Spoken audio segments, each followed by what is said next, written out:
All right, good morning, everybody, and welcome to another edition of 1Berkshire's virtual town hall series. It's a beautiful Friday. I think it's the calm before the storm. We might have some inclement weather this weekend, some rain and some storms heading our way, but we certainly have some lively conversation that we're looking forward to having. We're actually we're venturing back into kind of our COVID crisis world and talking about additional stages of our economy reopening today. It's definitely, there's a lot has happened in the last 2 weeks, and we have a great group today that I'll introduce in a moment that's going to talk a little bit about some of what's happened and what's changed and what we have to look forward to and what we have to focus on in the coming weeks and months. But that's going to be a good conversation here this morning. I want to remind everybody in our audience, we have a good turnout right now, that this is actually being recorded and will be replayed through a few different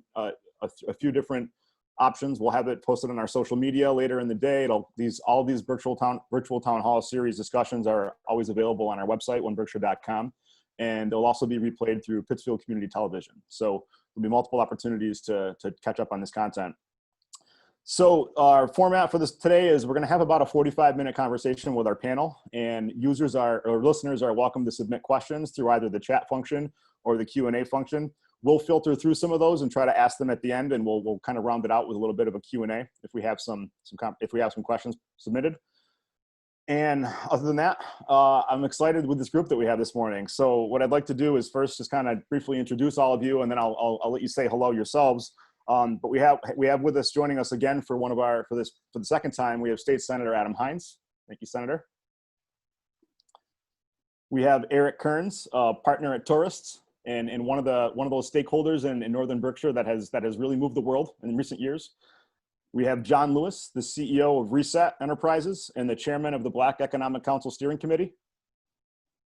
And once again, we're delighted to have Jennifer Trainer Thompson, the president and CEO at Hancock Shaker Village.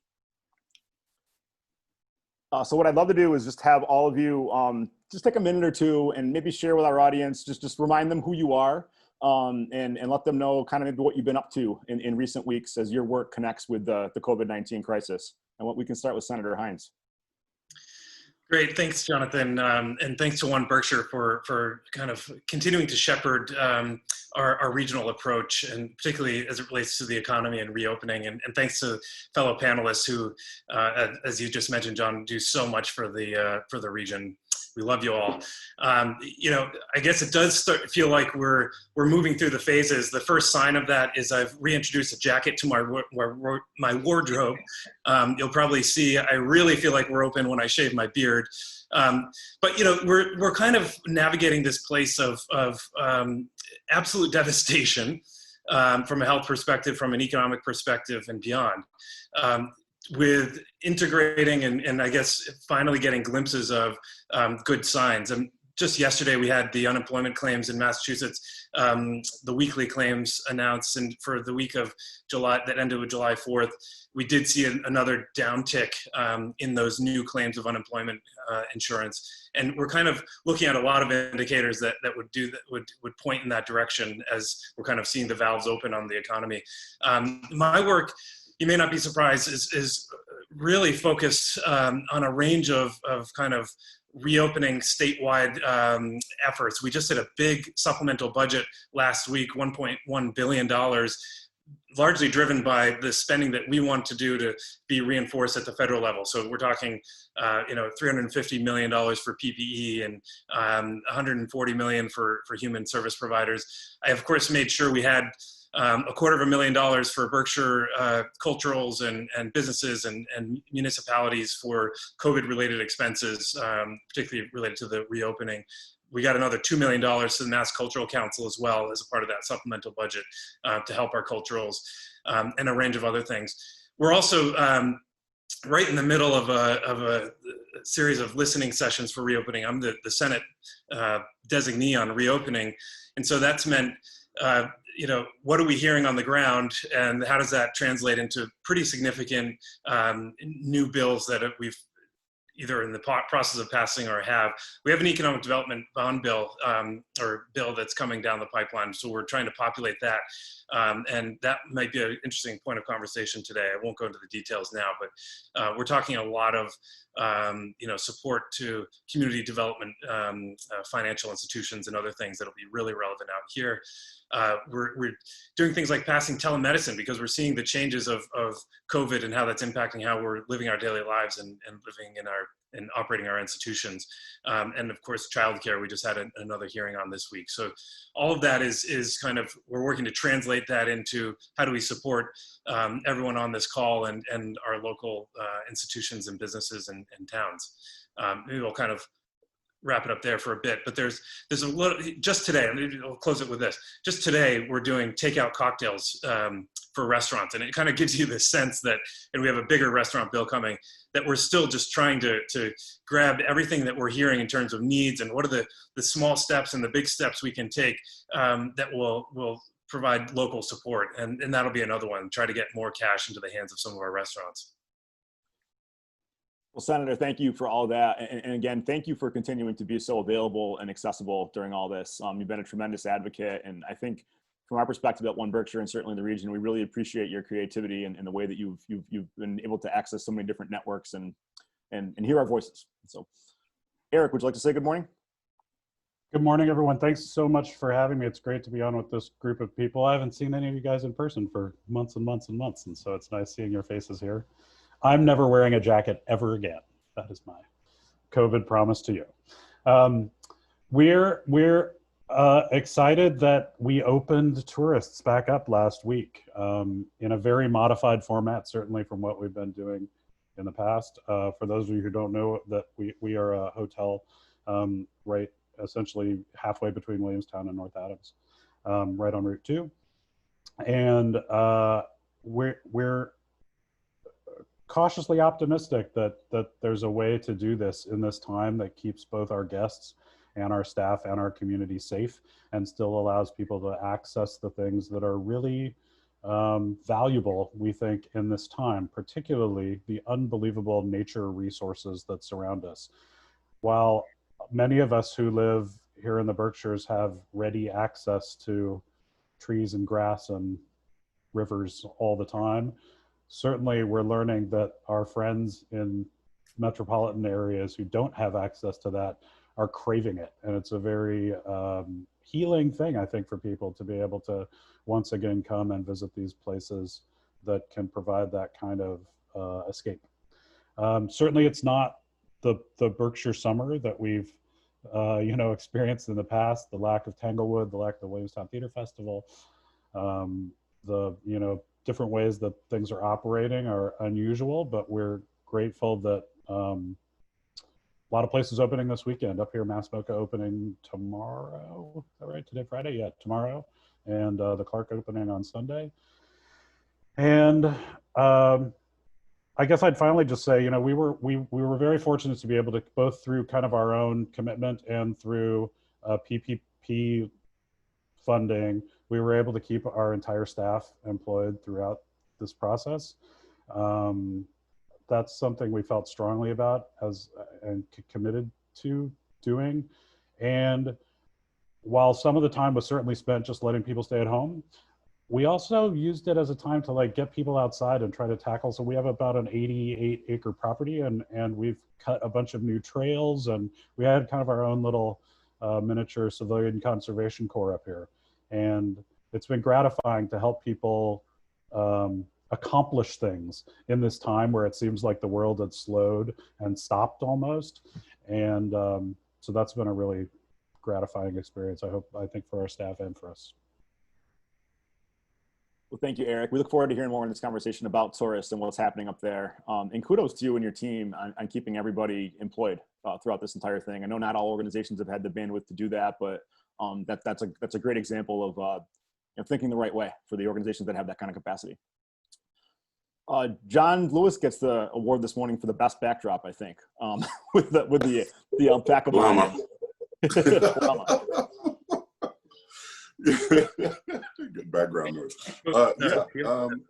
We've been thinking about it on two fronts. I think in terms of from Reset Enterprises standpoint, we were really looking at it from, I guess, during COVID-19, emergency-wise, what could we do to continue to help businesses move forward in ways that I think would be definitely not only help with them during the pandemic, but also beyond. And I don't know if anyone was familiar, but we partnered with E4All, because I sit on the E4All's board.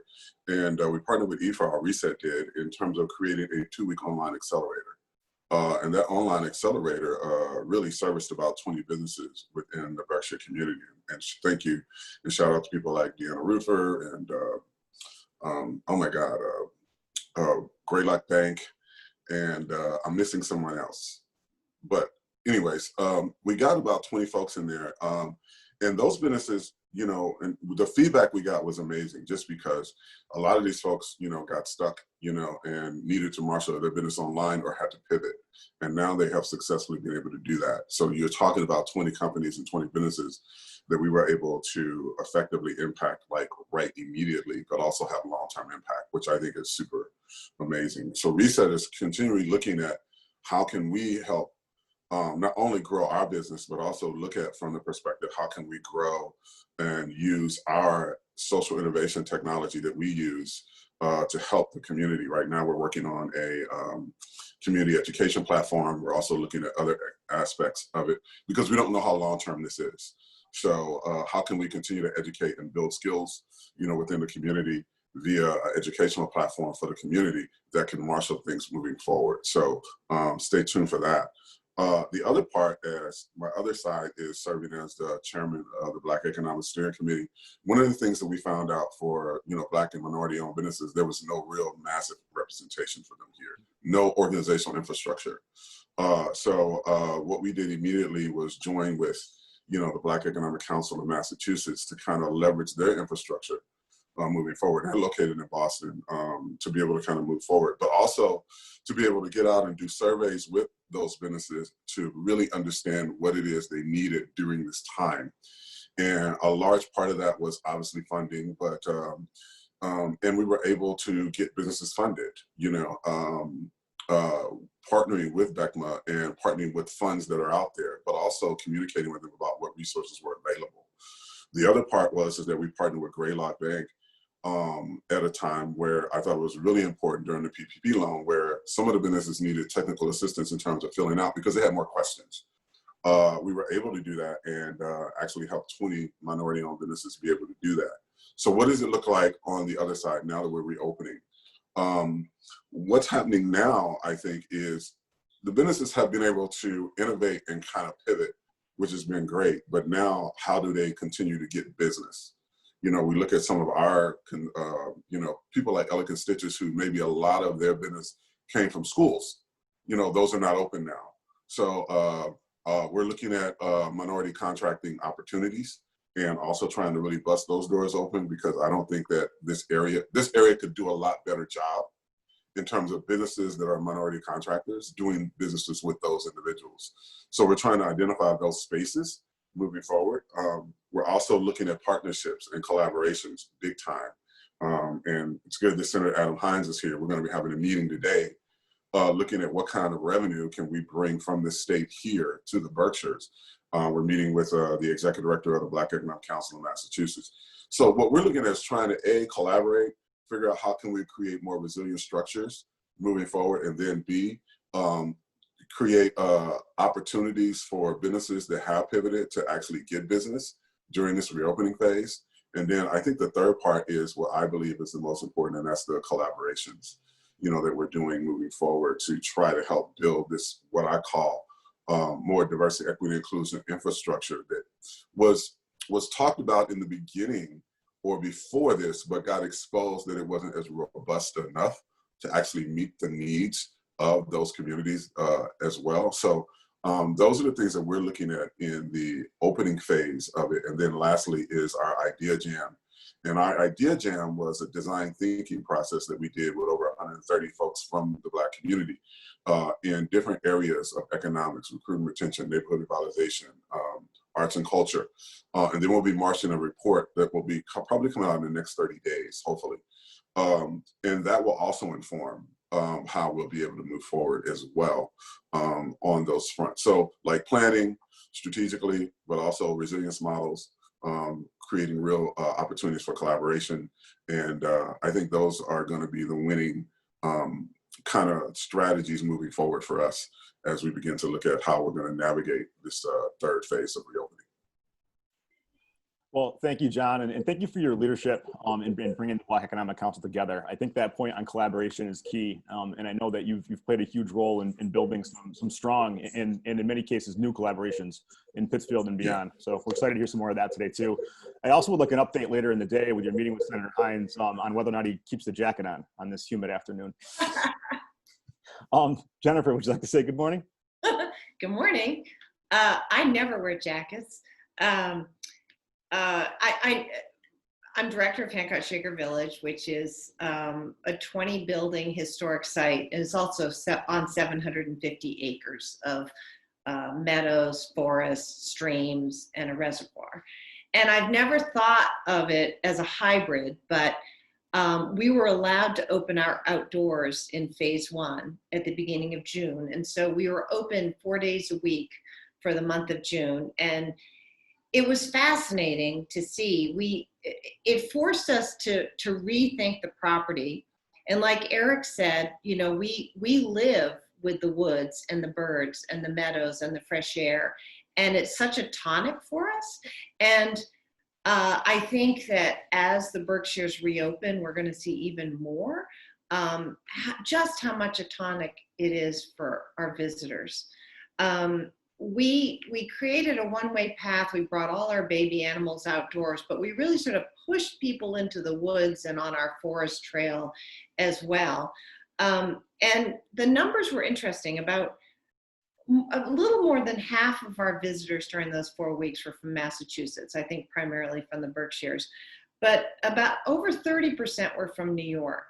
Now, I think some of that is second home people who are sheltered here. I think some are from the Albany area, but clearly a number of people I spoke to came up for the day to be outdoors and to experience something beautiful. And then the other 15% were from all over. In terms of the numbers, we had about 2,500 visitors over those 4 weekends. To give you a sense, that's about 15% of what we would normally attract for baby animals. But I was grateful for every single visitor.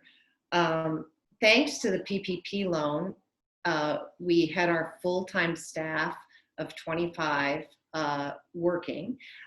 We did not bring on our seasonal staff of an additional 45 people.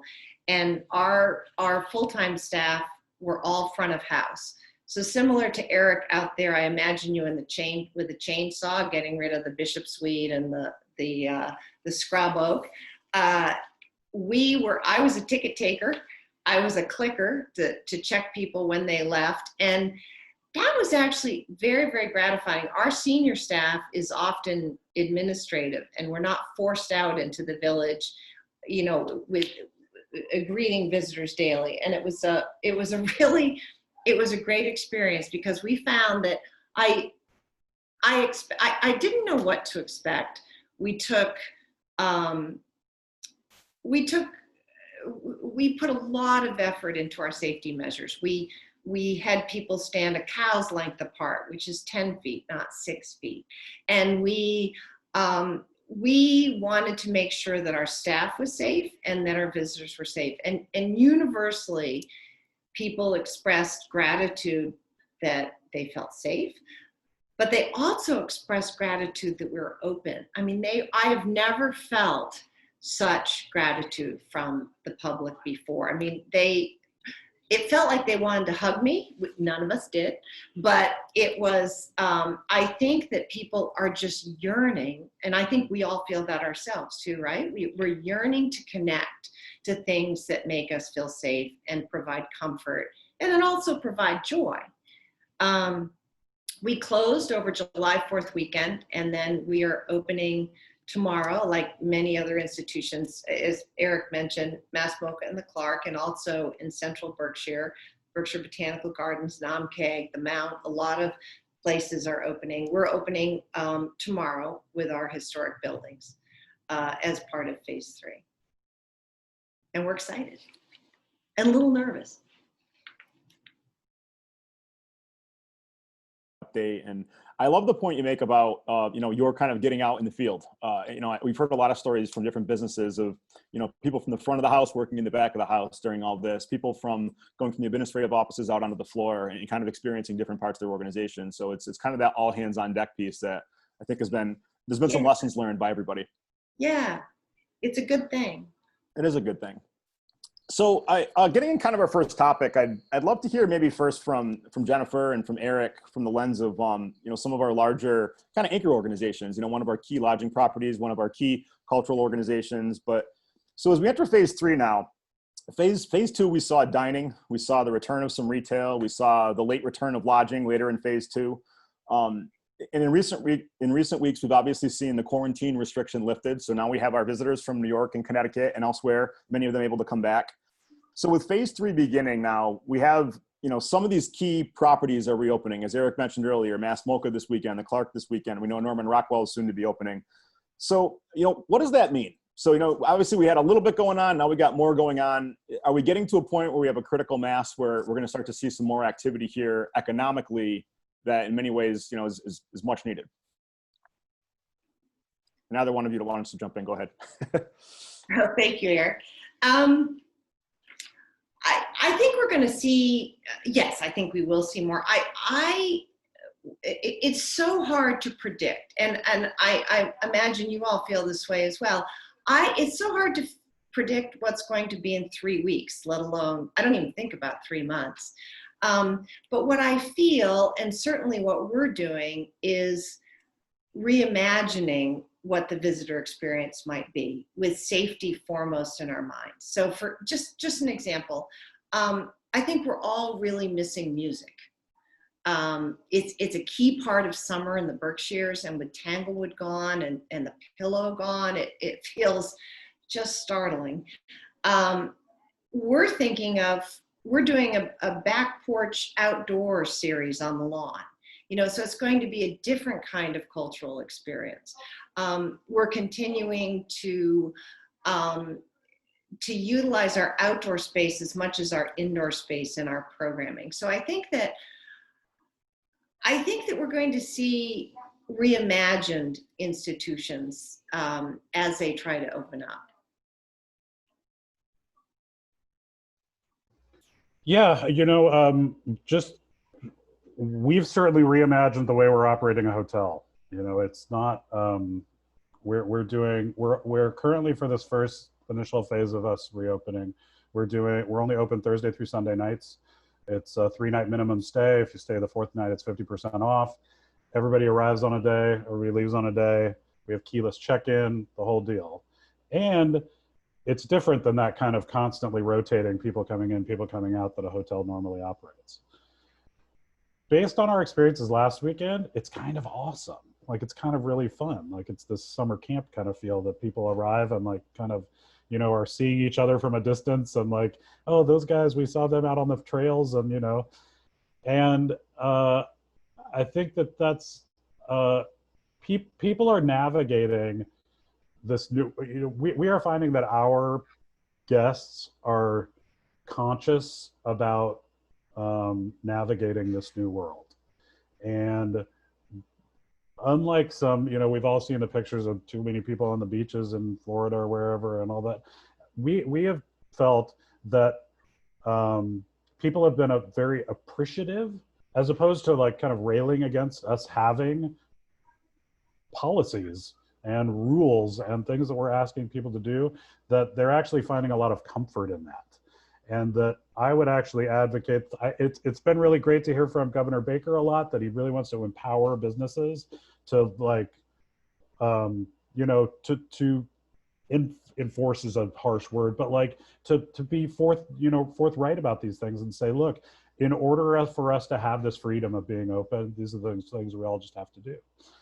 And I think creating that kind of environment, and if people start knowing that, hey, we're all in this together in the Berkshires, and that when visitors come and we want them to come and spend their money, and if they know that we as a region are taking this seriously, and that if you stay here, they're taking it seriously, and when you go to Hancock Shaker Village, they're taking it seriously, and when you go out to eat at this place, that they're taking it seriously, that starts to create an environment in which people, this has shown me nothing more than how all we're really interconnected. We've talked, I think Jonathan and I have talked about this before, that it's, you know, we've said, okay, what if we take these things, the Tanglewoods and the Jacob's Pillow, and what if we take these things out of this Berkshire summer? How does it work? How does it, and even when we're in different phases and we're not all opening at the same time, like, how does that work? We don't have this thing that says like, hey, all the lights are on, come. But I still think that there's a certainly latent desire out there that I'm seeing for people to come to this place that they love.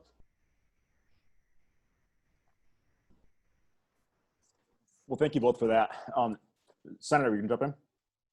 No, I was just going to say, all right. you know, in terms of how things have changed, we're still watching the unfolding of how things are changing. I mentioned a couple. Medicine is changing, how we're doing medicine. Education is going to be changing, and how we're arranging spaces, not only in the K through 12, but higher ed. I mean, we're kind of taking stock of, can we get through this budget, and what does the next budget look like in the context of, we might be trying to save childcare, save higher ed, save these major industries that are relevant for the Berkshires and relevant for Massachusetts. And so I think there's definitely, I love the positive changes that are happening, and you see it in more outdoor spaces and more outdoor eating and more of a relationship with nature.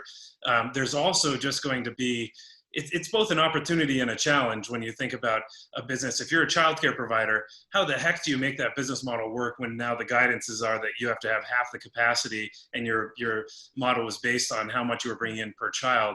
There are a range, there's a long list and a growing list of the ripple effects and the changes. Maybe that's a good segue to your next point around ripple effects. I'm using it in a different way, and slightly as we literally, as we move through these phases, are finding how everything is changing, basically, and what do we do to adjust? Thank you for that. And that is a good segue. We did want to kind of, our next topic was kind of that ripple effect. So, you know, having, obviously, again, going back to with phase 3, we have out-of-state visitors coming in. We have people getting more comfortable, at least here in Massachusetts, getting out of their homes and visiting businesses. And we have some of our anchor businesses open. So that activity in general is kicked up.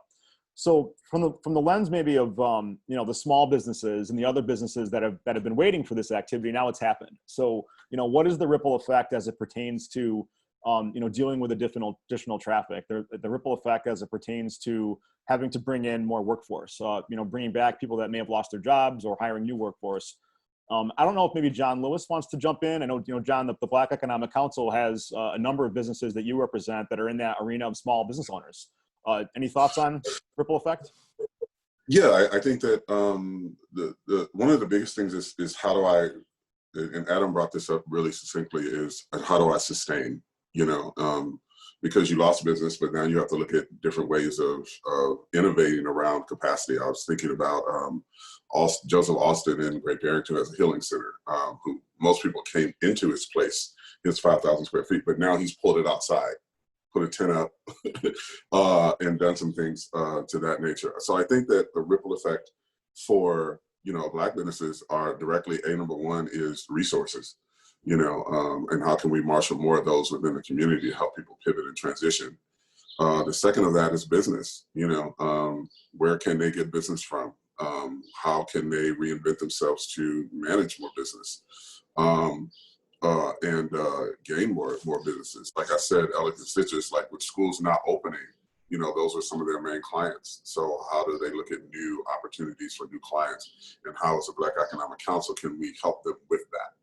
You know, the other part of where I think we're looking at in terms of reopening is a lot of the businesses within the Black community are new. Some of them are older, but there are a lot of who are new. We knew that based on the research that we shared. You know, so you're looking at businesses who are 1 to 3 years old. So now they're looking at trying to, where do I go? Do I pivot? Do I replan my business? Or how do I restart or re-engage? You know, so I think that those are the areas that I think are really important as it relates to some of the things that are needed. The biggest thing for the Black Economic Council as a whole that I think is relatively and super important is really focusing on diversity, equity, inclusion programs, really creating those and creating a more solid infrastructure as it relates to that. And the other part of this is the Black Economic Council creating a more solid organizational infrastructure, and then having a way of being able to marshal those resources to get them directly to that. And not just resources, services and programming. And then also making sure that those partnerships and collaborations are in place that I think are really important. So those are like, will consistently be, in terms of how I see it, are consistent themes throughout how we're actually approaching things moving forward within the Berkshires.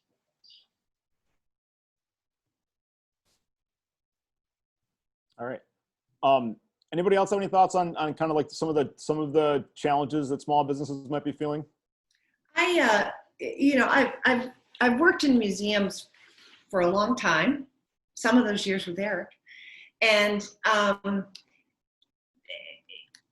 there are many employees who have young children, and I see with my staff, I am so glad that, you know, my youngest is a senior in high school, because especially with people working remotely, and as Adam said, with all the issues with childcare and with schooling, and now we have summer, but September's going to be here in a minute. I have great sympathy for the parents of young children who are trying to balance working with parenting right now, and sometimes being, you know, their educator as well. And I think it's a huge challenge certainly in the business that I'm in the cultural sector in the Berkshires. I think also the safety of staff, and I have found with my friends, with everybody, that there's a wide degree of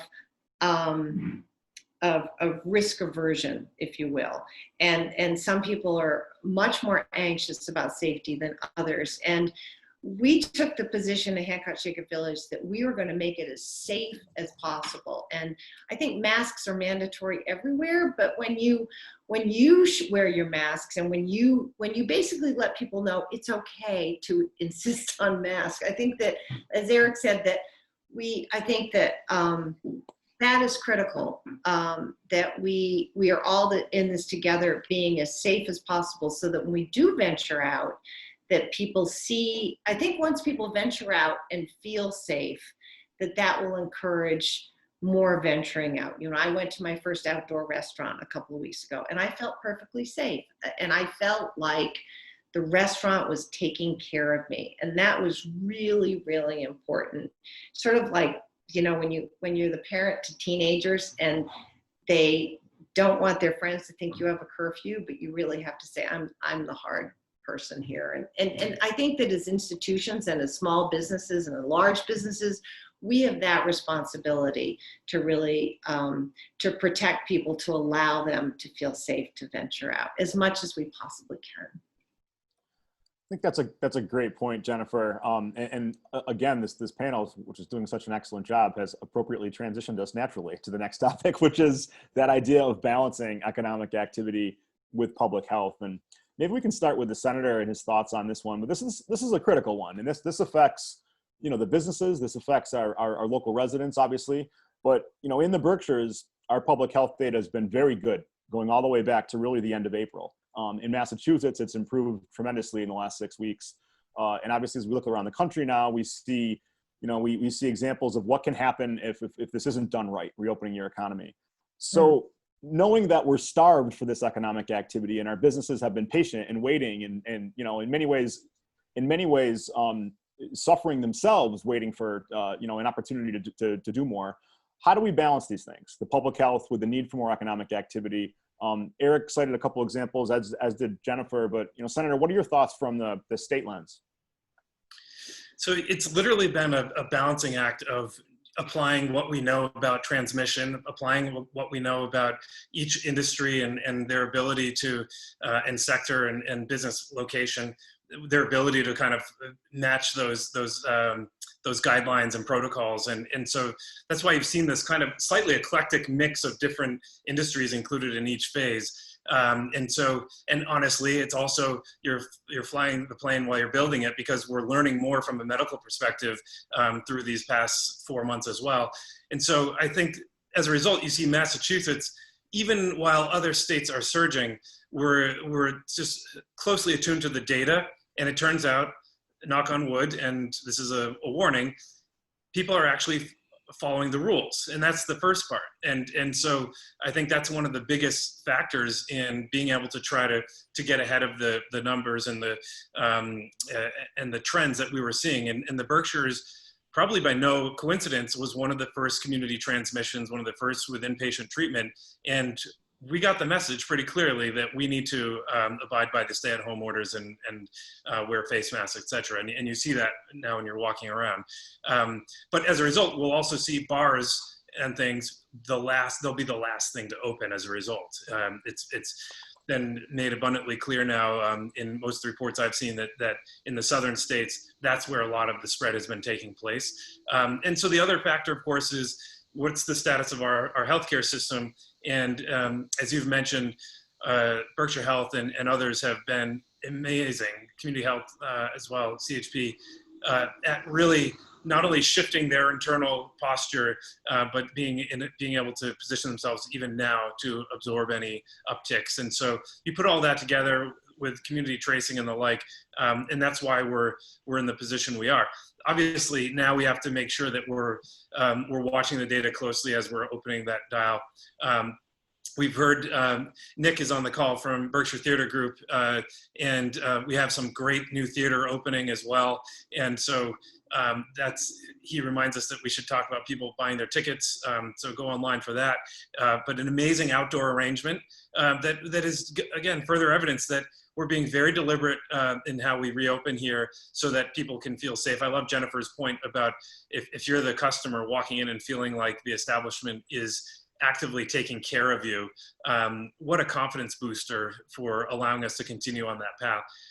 But we keep reinforcing with everyone that the best way to deal with the economy and our reopening is to make sure that we are staying ahead of the pandemic, and therefore you can continue. So rather than seeing what we're witnessing in other parts where they have to go backwards. And so that's been the approach so far.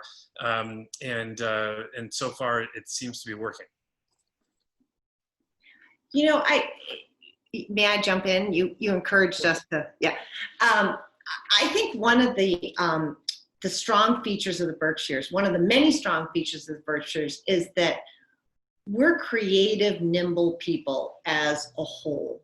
And I think that we're seeing that so much. You know, Methuselah is one of my favorite bars in Pittsfield. And I was like, oh, bars won't open until phase 4. And I totally understood why. And I respect that and appreciate it. And I think Governor Baker's doing a really great job in conveying with utter clarity how we can reopen. But, you know, she, like others, is finding a creative way to bring people together in a safe way, because we all want to be together. We're all feeling this shared sacrifice, and we want to still connect in ways that are safe. So I think we're all really lucky to live here, because not only is it creative culturally and with the arts and with businesses and with the outdoors, but just as a people in general, it's like, boy, you know, this really, really stinks, and we're going to find a way together. And I think, Jonathan, I'll just add to your initial, you know, kind of point about this balance between reopening and public health. I think that I guarantee you that every business has had this had this thought process where you're going through, you know, kind of looking at different scenarios where you said, is there one where we should just shut down until there is a vaccine, right? And I think we've all been there.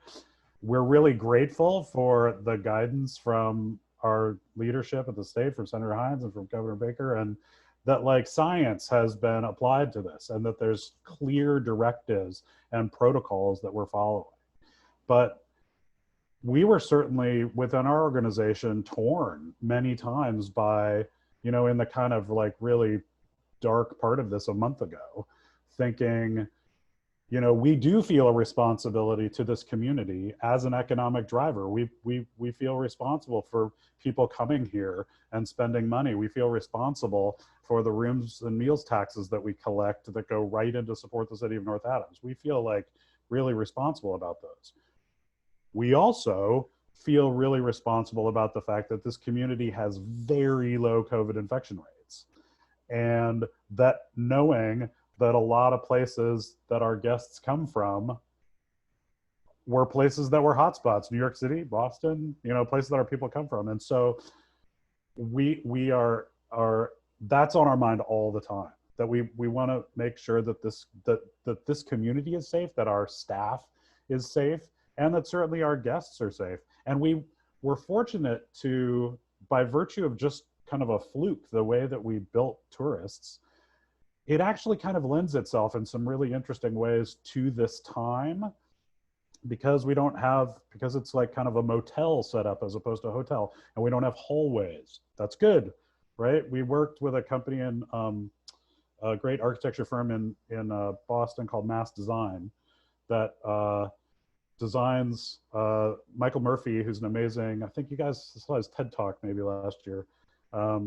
He got his career started his career designing cholera hospitals for the World Health Organization.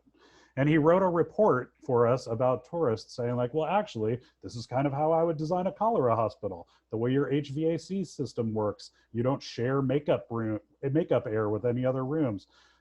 Hotels already want to be really clean. That's like something we do already. We're now taking the extra step and saying we've got 72 hours between the previous occupant and it being occupied by somebody else, where we can do this super, super cleaning. And as we learn more from our leadership about, I mean, we're trying to like not buy into the, you can find something on Google that'll support whatever opinion you have. We're really, you know, relying on and have been gratified to be so well guided by the leadership saying, well, actually, this is what you need to do. And this is what we believe is going to work. Thank you for each of you for your thoughts there. I want to remind any of our listeners, it's a good time to submit questions. If you have any, whether it's a specific question for one of our panelists or more broad for them to bounce around a little bit, we still have some time for some questions. But I do want to ask kind of one more prepared question, and this idea of looking ahead in phase 3. So Governor Baker has told us that phase 4 will not start until there is a treatment or a vaccine for COVID-19, which, you know, obviously that leads us probably for the remainder of 2020. Maybe if we're fortunate in late 2020, we'll see some type of a treatment. But I think everything that we've been led to believe puts us at least through the completion of this calendar year. So we're going to be living in phase 3 for a long time. As has been the case in phases 1 and 2, they've done modifications to the different guidelines within phases. So I'd be curious to hear, you know, from each of you, you know, certainly, you know, Jennifer through the lens of the culturals, Eric through the lens of, you know, lodging and hospitality, John through the lens of small business. What are some of those incremental changes in phase 3 that you might like to see that will help us do better by our business community and while obviously balancing it safely?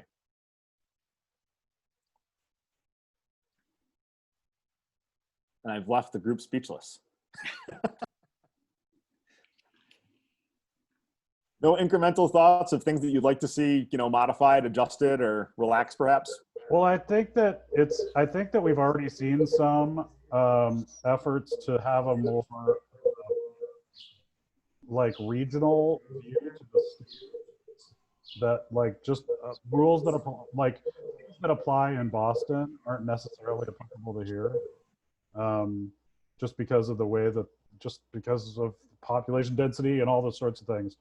I'm really glad that we joined together with other states in the Northeast to create this kind of the quarantine pact or whatever. I don't know if there's not an official name for it, but because there was a moment where there was this, you know, this 14-day quarantine recommendation, and it certainly didn't make sense to us that like the difference between someone coming to North Adams from Boston and the difference from somebody coming to North Adams from New York. Like there isn't any, like the virus doesn't check your driver's license to see what state you're from. So I think all of those movements forward to say like, let's get a little more, let's have big, broad, sweeping policies. Everybody should wear masks. Everybody should, you know, social distance, those things that apply to everybody, but then start taking a look and say, okay, well, our whole state is not the same thing.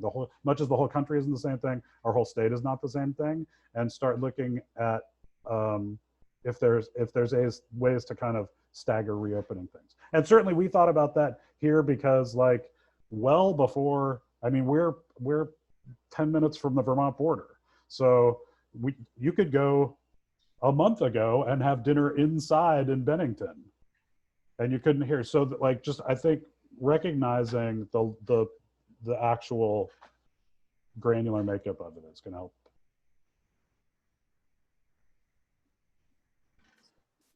Great, and we had we actually just had a user submitted question specific for Eric. So while you're still on, Eric, we had, is Taurus still offering room service? Do you offer takeout? We're offering a ton of room service. That's actually, by all of the metrics, that's actually the safest way to serve people as opposed to having people grouped together. Our lodge and our restaurant, the airport rooms are closed to the public. Indoor gathering spaces are not good now. We have tons of outdoor space. We're very fortunate to be able to do socially distanced seating on our decks. All of our rooms have their own individual decks. And we've added picnic tables around the property and things that people, if they want to take a meal, can go and get. We had done takeout for a little while. We're not doing that right now. And actually for the moment, for this initial phase of our reopening, we are limiting the site to overnight guests only, just until we make sure we can do that well and keep people safe. Because we are doing contact tracing and keeping really, you know, serious records to do that, we just want to make sure that the folks that we're bringing in and our local community, as much as we love having people come and have a drink by the river, that we just need a little time to make sure that blending those two things is going to be okay. Thanks, Eric. We also have a question directed to the senator from Yuki Cohen, city councilor and restaurateur. And her question is Senator, the discussion this morning regarding takeout cocktails, is this hopefully related to the Restaurant Relief Act? Can you touch on that a bit? An update would be helpful. Good. I just sent a quick answer. So thanks for pulling out for everybody. Essentially, so we pulled out this cocktails to go out of a larger bill, as I mentioned, and that includes things like how do we expedite permitting for outdoor dining. It removes an interest in penalties that you might incur for failing to pay the state meals tax on time through the end of the calendar year. It caps third-party delivery fees and a few other things. So it's really kind of, we've heard loud and clear what some of the pinch points are, and then tries to do our part. This is, in a way, it's a way of balancing what can we do from a state bureaucratic perspective and still allowing for the health perspective and the Secretary for Health and Human Services to continue with those guidances. And there's a real recognition, as I kind of mentioned earlier, that when you have those capacity limits lowered, it really creates issues for a business model. And so that's what we're trying to do here. And while we're on, I'd want to say, Chuck Leach mentioned something in the chats that related to outdoor rec, and we haven't really given that its due yet. That, you know, this does feel like a real chance to come out with a redesigned and a real making our comparative advantage and our selling points even louder than we have to date, as we see another trend of potentially, and we're getting whispers of it. I'm not sure if it'll come true or not yet, but a de-urbanization where people would say, hey, if I can work remotely and I have internet and cell service in a town in Berkshire County, can't I work from there and attend schools there for my kids, and making sure that I can have a Boston or New York salary that's that with the cost of living in the Berkshires, and by the way, go outside and mountain bike and road bike at the end of the day. It's a pretty strong selling point from my perspective, and as Chuck points out, Milltown Capital and a lot of others in the area are doing some very serious work to make sure that we can expedite what that is that we're pitching, including through Jennifer's location.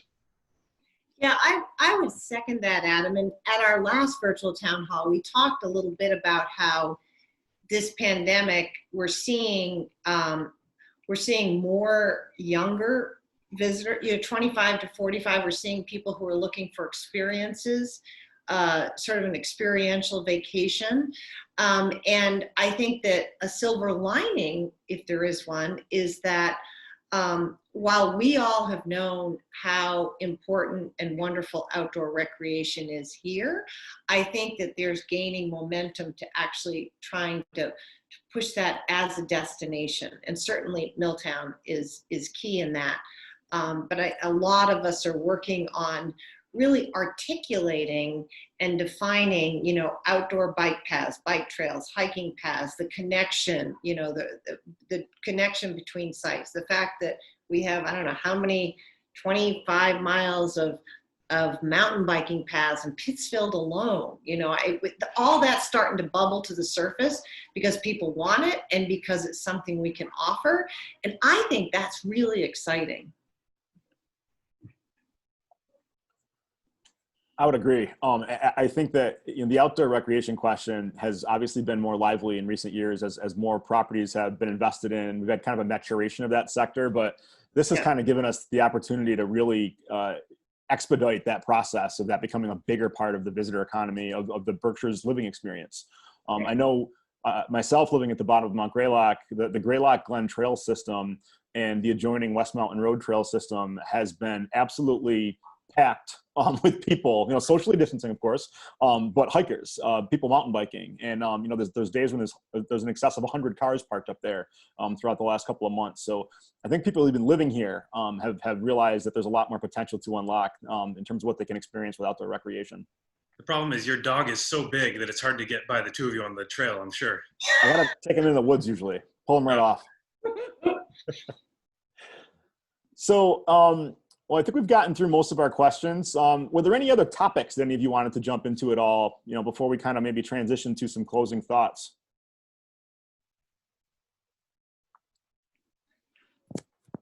All right, so the way we like to kind of wrap these up is I love to give everybody sort of an opportunity just to speak a little bit to, kind of just some closing sentiments, whether it's about the work you're doing, the things you're focused on right now, or any messages you want to pass along to, our audience out there. So why don't we do that, and we can go in maybe reverse order. We can start with Jennifer. Okay, well, Hancock Shaker Village is a living history museum, but I like to say that we are living history. And while I don't want to come across as like, oh, what are the creaky last old Shakers? I'm not a Shaker. I derive so much inspiration from this religious community that, they were communal and they lived intentionally. So I think I would end with a quote, a Shaker quote, which I think is apt today. And that is that happiness does not so much depend on circumstances as we think. Within our souls, the foundation must abide.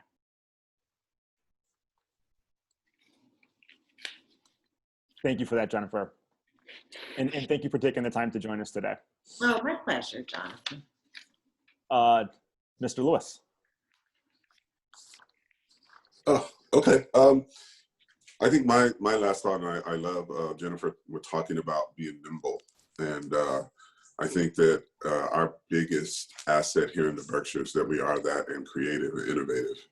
And really looking at, and I'm just going to continue to say this, figuring out ways to really collaborate to meet needs and find solutions, to me is really the key to the success of navigating what we have to navigate at this point in time, which we've never had to do.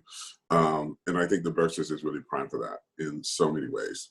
Lastly, I think this whole notion of diversity, equity, and inclusion, I think there's a lot of things that got exposed and a lot of people's eyes were very much open as to some of the gaps and some of the injustices that are out there. But I am encouraged that people are recognizing that and understanding that that is something that we need to focus in on. So in my mind, I'm really hoping that, you know, as we begin to move forward, that there are more measured and substantive policies and stuff placed in the Berkshires to really push equity. Because I think that one of the things that the Berkshires can offer and has the potential, because of such great cultural history with W. Du Bois, is another place for Black folks who live in New York and Boston who want to get out of there to actually come here and bring more talent into the space, more talent from the immigrant community, more talent from the Latinx community, and more talent from the gay and lesbian community, like really segmenting that out. Also, it's a great place to find where there's a lot of women who are in positions of power here who are actually making things happen. So really looking at our rich diversity and understanding that our rich history of diversity is another pathway for us to really grow economically and build a more rich culture here within the Berkshire. So that would be my point of being, I think, a great way forward for us. Thank you, John, for adding that. And, you know, I'll just add on to that, you know, you and I have talked a lot about this in recent months, and there's such an opportunity there for us to do a better job of telling the story of you know, W.E. Du Bois and some of our Black history in the Berkshires, and of other audiences that we could do a better job of, you know, better integrating, you know, a more diverse and more inclusive experience for visitors that come to the Berkshires and people considering living in the Berkshires. So a lot of work there that needs to be done, but we look forward to continuing to work with you and the Black Economic Council on a lot of that. Eric Kerns, any closing thoughts? Oh, I mean, I love this little thread between what Jennifer said and what John just said about this idea of nimbleness and creativity, that there's not very many, and like, we're a small community at the end of the day, and like, we kind of all know each other. Like, that's the fun of this, and that certainly this time has shown me how much we need each other and how much we are positioned to help each other.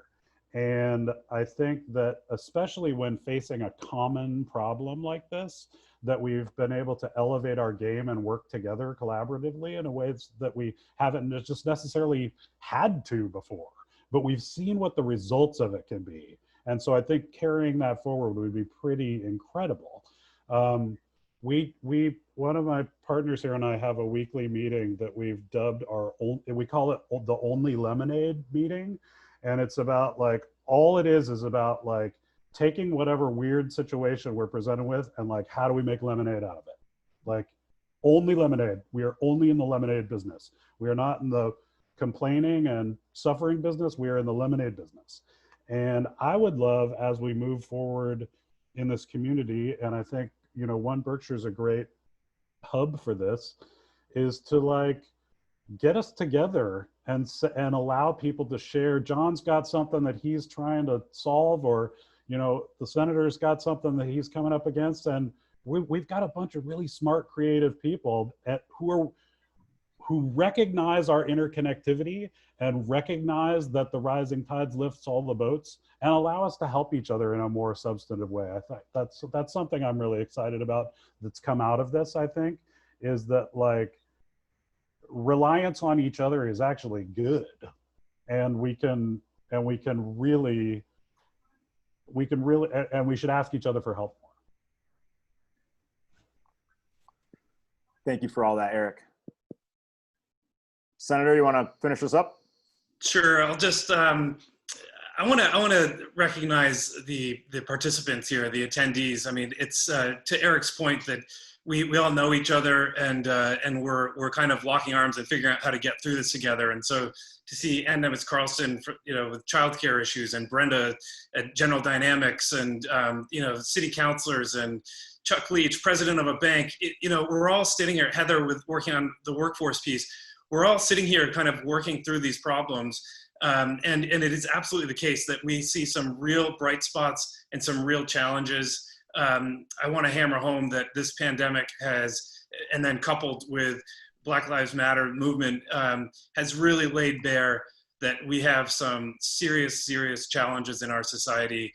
And you know, so we've seen the disproportionate impact on certain communities, particularly communities of color. We've seen the challenges in our healthcare system. It's all just kind of in our economy, how our economy is structured. And so we have some real highlights.